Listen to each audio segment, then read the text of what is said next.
SharePoint Document Management. Q&A with Phil. What's the difference between storing files in SharePoint and real document management? Document management adds metadata, versioning, permissions, and workflows, turning folders into a business system. Can it replace shared drives? Yes, we migrate everything securely and structure it, so your teams will use it daily.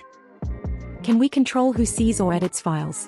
Absolutely. Permissions can be applied at document, library, or department level.